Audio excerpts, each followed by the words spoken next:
Okay, let's unpack this.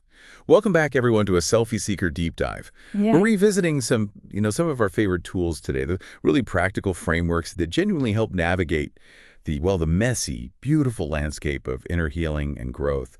And today we're diving into a moment I think almost everyone can relate to. It's what happens after you've been brave. Yeah. That space, right? Between the courageous act itself, maybe you spoke up, maybe you shared something vulnerable online, had that tough conversation, and the settling that ideally comes after, but Yeah. often it's not settling, is it? It's more like an emotional aftermath. It's the voice after the voice you just used to speak your truth. Exactly. It's what bubbles up when you've stepped, maybe even just a tiny bit, out of the shadows of your fears and into the light of being seen. And our guide for understanding this whole thing is a really powerful article titled, When the Courage to Speak Makes You Sick at 3 a.m., Walking the Staircase to Sovereignty. This piece, it's by Helen Modiba, and it draws directly from a larger, really incredible framework for inner growth that she created for Selfie Seeker, the pathway to sovereignty. Right. And what the article clarifies so beautifully is the relationship between that bigger map, the pathway to sovereignty, that's the whole framework, and the moment by moment journey we actually experience when we're in it, and that's the staircase to sovereignty. Gotcha. So the pathway is like the big picture, the whole territory. The staircase is how you actually walk through specific tough spots Hmm. within that territory, in real time, step by step. And the article is really clear on this. You climb this staircase not by forcing your way up, but by cultivating presence with whatever's happening inside you. Exactly. And this deep dive, it's not meant to be some rigid explanation of the whole framework like a lecture. It's really a real-time application. We're using the article's very vivid, visceral example of waking up with anxiety at 3 a.m. to illustrate walking through those inner levels, those steps on the staircase. It's designed to be a felt journey, not theoretical. Okay, so let's get really grounded in this for a second. Can you think about a time recently and maybe you did something that felt brave Uh, or authentic, maybe even a little risky just in terms of putting yourself out there. And afterwards, instead of feeling, I don't know, relief or pride, you suddenly felt really overexposed, anxious, just deeply unsettled. Does that ring a bell for you? Yeah, can you feel it in your body even now? Just remembering. Maybe that tightness in your stomach, or your breath got kind of shallow, hitched up high in your chest. Your mind just started racing with every single possible negative thing that could happen. If that feels familiar, and I suspect it does for many of us, it's really important to just pause and notice those physical sensations without judging them. Like the article points out, this isn't a sign of weakness or that you did something wrong. Not at all. This response is just your body's ancient system, your nervous system, basically asking for safety after feeling vulnerable. And the really profound teaching within this framework, which the article demonstrates so well, is that learning to meet these moments, these physical alarms, these emotional alarms with compassion, instead of fighting them. Well, that meeting, that's actually the beginning of freedom. Yeah. And before we really step into that 3 a.m. experience and walk the staircase together, the article includes some really crucial context points. These aren't just, quick disclaimers. They're actually foundational truths for engaging with this kind of inner work responsibly. Right, good point. First, it's really essential to understand that this framework, both the pathway to sovereignty and the staircase we're focusing on, it's a reflective tool. It's designed to help you understand your own inner world, your patterns, your reactions. It is absolutely not, in any way, a substitute for medical advice. Absolutely crucial. If you are currently dealing with, significant distress, overwhelming anxiety, depression, or any serious mental health challenges, please reach out. Consult a qualified mental health professional. Their expertise and support are just invaluable and often necessary. Yeah.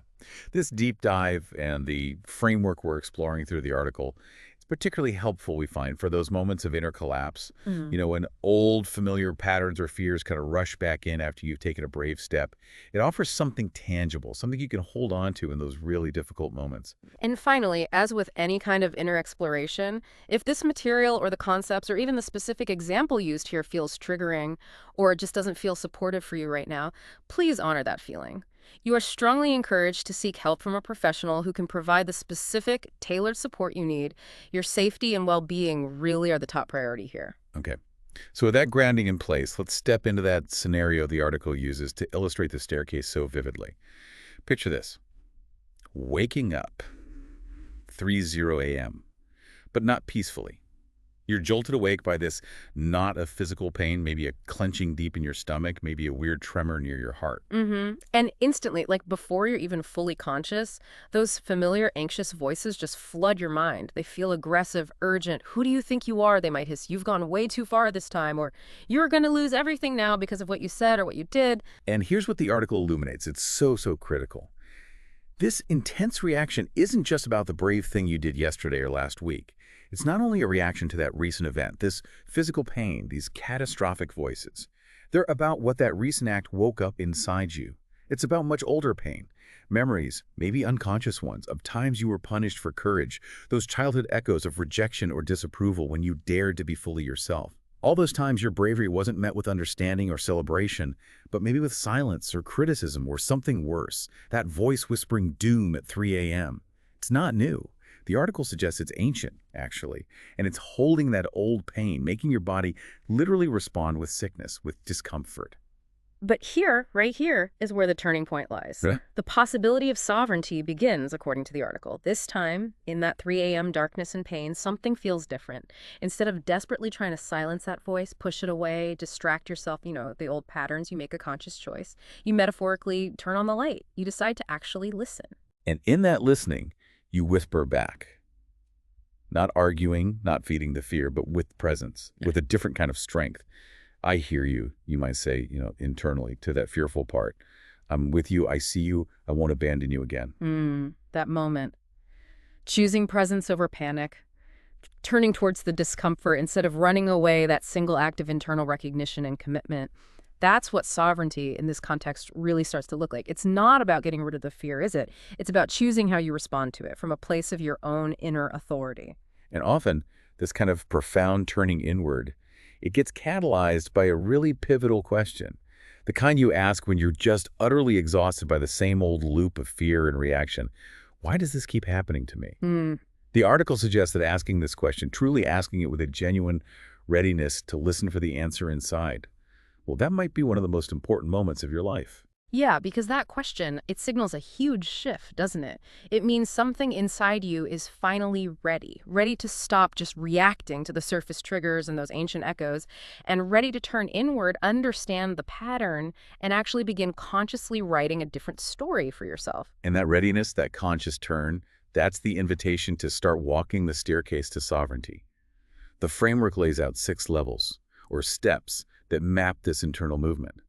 The article uses simpler, more accessible names for these steps now, which makes them easier to grasp in the moment, though it also acknowledges their previous names, which kind of hinted at the deeper psychological and maybe spiritual shifts involved. Right. So let's use that 3 a.m. scenario to really feel our way up these steps. The very first step the article describes is survival. And this level, it was previously known as complete powerlessness, which tells you a lot. Oh yeah, in that 3 a.m. moment, this is that raw initial alarm state.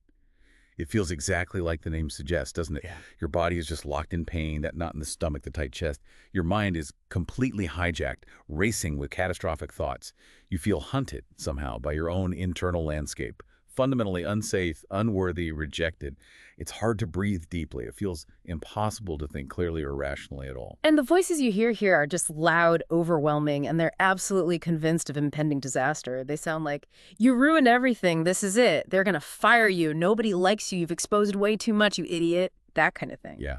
And, you're here, stuck on this bottom step, when you feel either completely frozen, like you can't move or think, or just frantically searching for any way out, any escape. Your inner world is just flooded, completely overcome by fear or shame or panic. All you want to do is disappear, hide, make yourself small, or somehow magically undo whatever brave thing you just did. And the article offers this gentle but potentially really paradigm-shifting invitation right here at this level. What if this fear is not truth, but actually a memory trying to protect you? Just that subtle reframe can sometimes create the tiniest bit of space. And from that space, that little crack of potential for a different perspective, you might find yourself moving, maybe stumbling, onto the second step, stability. This level used to be referred to as reactive power. Right. This is where you start to channel that intense energy, but into doing something. The raw panic of survival starts to sort of solidify into frantic planning. You start brainstorming, okay, how can I fix whatever feels broken?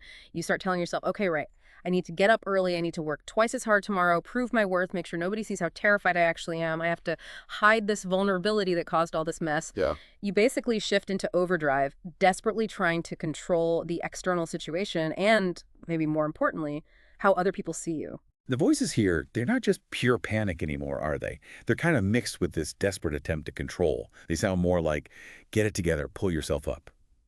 You need to post something much safer, more professional next time. Stop being so emotional. It just makes you look weak. That sort of internal drill sergeant. Yeah. And you can tell you've landed on stability when your actions, even if they look productive on the surface, are actually being driven by that underlying panic. You're making mental strategies, sure, but not from a place of calm presence or clear intention. It's coming from this deep, urgent need to avoid feeling that pain you felt back in survival. It's a definite move away from feeling into frantic doing. And the invitation the article offers at this step, it gently probes that frantic energy. Mm-hmm. What if this reaction isn't actually who you are, but maybe it's what you learned to do when you were afraid of being hurt again? It's asking you to see the coping mechanism, not just label yourself as the reaction. Yeah. Mm-hmm. And as you start to witness that pattern, that reactive drive, you create the possibility to move up again to step 3, self-awareness. This level was previously called ego empowerment. This feels like maybe the first real breath you can take on the staircase, right? You start to slow down, even just a tiny bit. And crucially, you stop believing every single thought that screams for your attention. You begin to get a little distance from the inner chaos. You might even start to name the different voices you're hearing, recognizing them. Like, okay, that's fear talking, or that's shame, or maybe that's my anxious inner child part, or, that's my protector part trying to keep me safe, but maybe going overboard. Exactly. And this is often where that deeper realization lands. Wait a second. This isn't just about that post I made or that conversation. This intense reaction, this pain I'm feeling, it's about much older stuff surfacing right now because of what I did. Mm-hmm. And you begin to actually hold space for what hurts instead of just trying to push it away or fix it externally. You start to speak to these different parts of yourself, rather than just letting the loudest, most panicked parts run the whole show. You know you're starting to engage self-awareness when you can notice the pattern unfolding within you instead of feeling completely consumed by it. It's like you can see the wildfire without actually being in the flames yourself. And you might feel just a flicker, maybe a tiny fragile spark of compassion for that scared voice, that scared part of you that's making so much noise inside. Yeah, and the article's invitation at this level speaks right to that tender possibility. What if this part lets you know you won't abandon it again? It asks you to consider the core need that might be hiding underneath all the noise and drama. Moving higher now, integrating that awareness and that little bud of compassion, we arrive at step 4, integrity. The previous name for this level was understanding beyond the ego. This is a really powerful shift, isn't it? From just identifying the pattern to actively choosing alignment. This is where you consciously choose to return to your core values. You connect back to why you were brave in the first place. What truth were you actually standing for? What felt essential for you to express? You start speaking to your fear, which is probably still there, let's be real, but you speak to it directly from a place of truth and conviction, not with judgment or criticism. Right. You might say internally with this quiet kind of resolve, something like, okay, fear, I hear you. I get why you're here. But we're not going back into hiding. Hiding actually felt worse in the long run. Courage, authentic expression, standing in our truth that is part of who we are choosing to be now. We're moving forward, even with the fear. And you know you're grounding yourself in integrity when you feel this deep, maybe quiet, but unwavering sense of being grounded in your own truth. Even if the external world, other people, social media comments, whatever it is, doesn't get it, or worse, actively disapproves. You stop negotiating your voice, your truth, your presence, your vulnerability in exchange for external acceptance or approval. Your inner compass just becomes stronger than all the external noise. And the invitations offered by the article at this really crucial step are potent questions. They serve as your compass, really. What would love do right now? And what would integrity choose, even when afraid? They guide you right back to your authentic core. Climbing further still, we reach step 5, wholeness. This is a profound level, previously called spiritual sovereignty. This step feels like it's about ending that inner civil war that so often keeps us trapped, you know? You stop fighting with yourself, with the parts of you that feel scared or anxious or maybe too much. Instead of trying to exile them or silence them, you begin to hold every voice, even the most frightened or activated ones, with genuine care, with acceptance, with deep compassion. You start to recognize that the desperate chase for safety outside of yourself, it's it's unnecessary because true safety is an inside job, something created by your own presence for yourself. Yeah. You might actually place your hand on your heart, like the article suggests, as a physical anchor for this internal commitment. And just whisper to yourself, all parts of me belong here, even the ones who feel afraid right now. Mm. Even the ones who feel too much or awkward or totally exposed, you might say, I am here. I see you. I will not leave you again. You're truly integrating wholeness when you feel this quiet sense of unity inside. That previous split, between the brave part who took the step and the terrified part reacting to the aftermath that begins to heal, you realize they are both you. And critically, both the brave part and the terrified part are now safe with you. You're providing the container, the safe harbor for all of yourself. And the invitation for wholeness is so simple in its phrasing, but wow, it demands everything you have. Can I belong to myself fully, even here, even now, in this vulnerability and this discomfort? And finally, having moved through these levels, bringing presence and compassion to each step along the way, you arrive at step 6, freedom. This peak level was previously known as transcendent sovereignty. And this isn't some destination where life suddenly becomes perfect or challenges just disappear. Not at all. It's more a state of being that arises naturally from navigating the previous steps with consciousness. That feeling of calm starts to settle in. The physical pain that woke you that knot in the stomach, the tight chest it eases. Not necessarily because the external situation magically resolved, but because you have fundamentally changed your internal relationship to what is happening within you. Yeah. Deep in your bones, that your worth, your value as a person, it's not determined by who approves of you or whether you get rejected sometimes. Your truth, your authentic expression, it isn't measured or validated by how many people clap or comment positively online. You know you're truly experiencing freedom when you feel free, not because you've somehow eliminated fear or discomfort from your life, but because you trust yourself fully and completely to meet whatever arises, whatever challenge life presents, whatever voice shows up at 3 a.m. or 3 p.m. You feel like the author of your internal response, not just a victim of it. So kind of wrapping this all up, what's the core realization that this article and this framework guides us toward? It's that the pathway to sovereignty and the practice of climbing the staircase within it is really a profound invitation.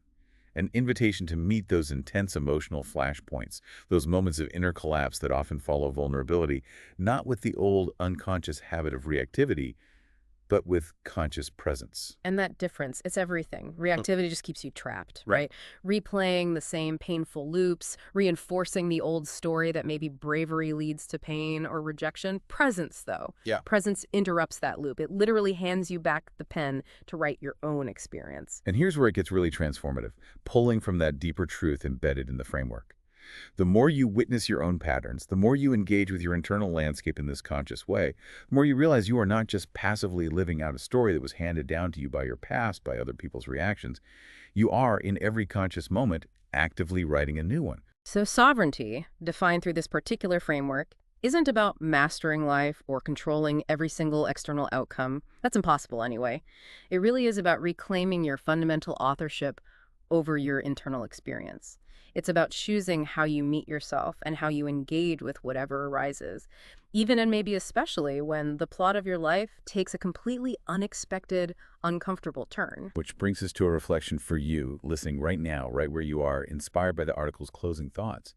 Is there a moment in your life right now, maybe a recent trigger, maybe a silent fear that's been kind of lurking under the surface, maybe a voice inside you've been trying really hard to ignore or push away that's calling for your attention? Perhaps just pause for a second. Take a breath, maybe even jot down a word or two about it if that feels helpful. And then gently, kindly ask yourself the questions this whole practice invites. How might I choose to meet this moment, this discomfort, this voice? Not with force, not with trying to fix it or make it disappear immediately, but with conscious presence and self-trust. What might fundamentally change if I treated this moment, this challenge, this surfacing fear, as the beginning of a new chapter rather than just the painful end of something? Yeah. This deep dive, this framework we've explored, it really isn't about fixing yourself. Because fundamentally, there is nothing broken about you that needs fixing. It's more about finally turning towards yourself, every part of yourself. The brave ones, the scared ones, the ones that wake up in a panic at 3 a.m. and walking with all of them, all the way home to yourself. And you absolutely don't have to navigate this alone. We've gathered some really helpful resources for you in the description below that connect you directly to the Pathway to Sovereignty framework. created by Helen Madiba. You'll find a link there to a grounding song. It was specifically created to support you anytime you're feeling activated and need a little help climbing your own staircase to sovereignty. Let its rhythm and lyrics help you reconnect with compassion and presence for yourself. There's also a link to a free downloadable PDF guide. It walks you through the pathway to sovereignty framework itself. And it includes prompts designed to help you take these concepts and apply them directly to a real challenge or an emotionally charged moment you might be navigating right now. And finally, we've included a link to the book, Your Path to Getting Untriggered. This resource is really a trusted space for exploring those parts of yourself that sometimes feel like inner critics or even enemies, and learning how to respond to them with clarity, understanding, and genuine self-compassion. We really hope this deep dive into the article and the tangible steps of the staircase to sovereignty has offered you maybe a new way to understand and honor and navigate those really powerful moments that follow acts of courage. Until next time, keep exploring your inner landscape